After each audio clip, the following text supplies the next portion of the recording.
Hello everyone. आज की video में हम डिस्कस करेंगे लाइन बाय लाइन एक्सप्लेनेशन अपनी पोएम का। पोएम नंबर 3 जो है हमारी क्लास 10th की फर्स्ट लाइफ बुक से, जिसका नाम है a tiger in the zoo. इस पोएम की जो 1 बाय 1 लाइन्स है, स्टेंजाज हैं, उनको हम कवर करेंगे और साथ के साथ इसका जो वर्ड मीनिंग है उनको भी हम साथ के साथ इसमें कवर करेंगे। तो चलिए अपनी इस वीडियो को स्टार्ट करते हैं। नंबर 1 जो स्टेंजा है हमारा वो है ही stocks in his vivid stripes. यहाँ स्टॉक्स का जो मतलब होता है वो होता है मूव्स स्लोली। अब यहाँ किसके धीरे धीरे चलने की बात हो रही है?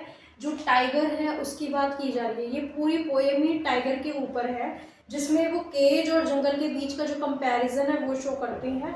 तो स्टॉक्स का मतलब होता है मूव स्लोली, धीरे धीरे आगे बढ़ना। इन his vivid strips, vivid strips मतलब ब्राइट कलर की जो धारियाँ थी उसकी बॉडी पर, जो टाइगर की बॉडी पर होती है ना, लाइनिंग होती है, तो उसको स्ट्रिप्स बोलते हैं, धारियां बोलते हैं। The few steps of his cage. अब केज जो है वो पिंजरा है, एक तरह का जो कोठरी सी बनी हुई थी उसके लिए, टाइगर के लिए।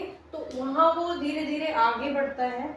और on pads of velvet white, यहाँ जो पैड्स का वर्ड यूज हुआ है वो है पंजों के नरम हिस्से, जो उसके क्लॉज होते हैं, पंजे होते हैं, उसकी बात की जा रही है। तो वो काफ़ी क्या है, नरम है नीचे से। ऑफ वेलवेट क्वाइट, अब यहाँ जो वेलवेट का मतलब है वो है वेरी सॉफ्ट, काफ़ी ज़्यादा क्या है, सॉफ्ट है। वो सॉफ्टली क्या है, केज में रह रहा है और धीरे धीरे आगे बढ़ता है। इन हिज क्वाइट रेज, अब यहाँ का जो क्वाइट रेज है, क्वाइट रेज मतलब दबा हुआ गुस्सा, उसके अंदर एक एंगर है, फ्रस्ट्रेशन है किसी चीज़ का। जैसे कि मान लीजिए यहाँ किस चीज़ की बात की जा रही है कि आपको अगर कोई पिंजरे में बंद कर दे, अपने किसी केज में अगर कोई बंद कर देगा आपको, क्या आपको अच्छा लगेगा? नहीं। आप क्या हो जाओगे, उसमें फ्रस्ट्रेट हो जाओगे, फ्रस्ट्रेशन एंगर आ सकता है आपके अंदर, और आप अपना जो मन चाहे चीज़ होती है, मन वाली जो चीज़ है वो नहीं कर पाओगे। लेकिन वहीं आपको फ्रीडम मिल जाए, खुली आज़ादी मिल जाए, तो आप जो चाहे वो कर सकते हैं और हैप्पीली रह सकते हैं। तो वही बात जो थी वो टाइगर के साथ थी। अब वो केज में तो रह रहा है, पिंजरे में उसको बंद जैसे किया हुआ है, तो वहाँ वो काफ़ी ज़्यादा गुस्से में हो गया है, फ्रस्ट्रेट हो चुका है और उस तरीके से नहीं रह रहा जिस तरह से वो जंगल में रहा करता था। तो जो वन स्टेंजा है उसमें स्टॉप का क्या मतलब है, धीरे धीरे स्लोली स्लोली चलना, विविड स्ट्रिप्स, और उसकी बॉडी पर क्या है, ब्राइट कलर की धारियाँ थी, और कुछ स्टेप्स जो है वो केज में ही रहता है, मतलब कभी आगे बढ़ता है कभी पीछे जाता है, मतलब ज़रा सा जो पिंजरा है उसमें ही रहता है और कहीं भी नहीं जाता। क्योंकि अगर उसको मान लीजिए आप जंगल में छोड़ेंगे तो वो दूर तक कहीं भी चला जाएगा।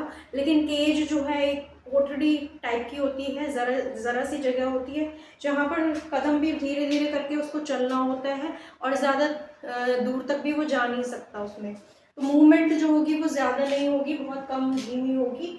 और पैड्स ऑफ वेलवेट क्वाइट की, हाँ जो पैड्स की बात की गई है, जो पंजे होते हैं उसके नरम हिस्से के जो पंजे हैं उसकी बात की गई है, काफ़ी ज़्यादा क्या है, वो सॉफ्ट हो गए हैं।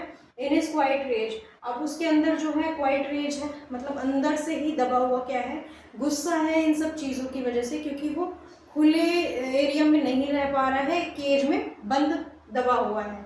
अब इसके बाद जो सेकंड स्टैंजा है हम उसको डिस्कस करेंगे। अब बात करते हैं सेकंड स्टेंजा की। सेकंड स्टेंजा क्या कहता है? फर्स्ट स्टेंजा में हमने ये जाना कि किस तरह से वो जब केज में रह के उसके अंदर एक फ्रस्ट्रेशन है, एंगर है, क्योंकि वो फ्रीली नहीं रह पा रहा है केज में और उसको एक बंधन जैसा लगता है कि वो बंधा पड़ा है अंदर ही अंदर। अब सेकंड स्टेंजा क्या कहता है? He should be lurking in shadow. अब ये लड़की का मतलब छुप कर रहना। अब मान लो वो शेडो में, परछाई में क्या है, छुप कर रह रहा है, छुप कर रहना चाहिए। स्लाइडिंग थ्रू लॉन्ग ग्रास, अब लॉन्ग ग्रास जो होगा, लॉन्ग ग्रास क्या है, वहाँ जो लंबी लंबी घासें होती थी उनकी बात हो रही है। और स्लाइडिंग का मतलब धीरे धीरे सरकना, अब वहाँ धीरे धीरे सरकता है।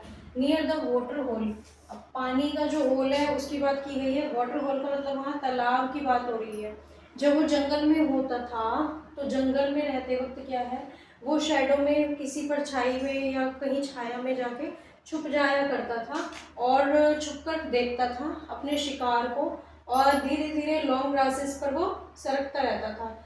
और किसे देखता था? वाटर होल यानी कि जो तालाब था उसके पास वो देखता था अपने शिकार को। वेयर प्लम्प डियर पास, जहाँ पर यहाँ जो प्लम्प है, प्लम्प की क्या बात है, एक प्लम्प यहाँ मोटा और स्वस्थ जो है डियर की बात हो रही है, और डियर DEER डियर है, ठीक है। तो जो डियर है वो अपने आसपास से होते हुए गुजरते हुए उसको देखता था। तो जब भी जंगल में टाइगर होते हैं और अपने शिकार को देखते हैं तो क्या होते हैं, वो धीरे धीरे उनकी तरफ आगे बढ़ते हैं। तो वही जो इमेज है यहाँ पोइट ने शो किया है उसके बारे में, क्या कि जो लड़की है मतलब छुप कर देखता था और लंबी लंबी घासों पर धीरे धीरे सरक के आगे बढ़ता था, और तालाब के पास जब वो जाती तो वहाँ पर प्लम्प मोटा ताज़ा जो डियर है उसके पास से होके गुजर रहा होता था। तो ये चीज़ें वो देखता था, कहाँ, जंगल में देखता था।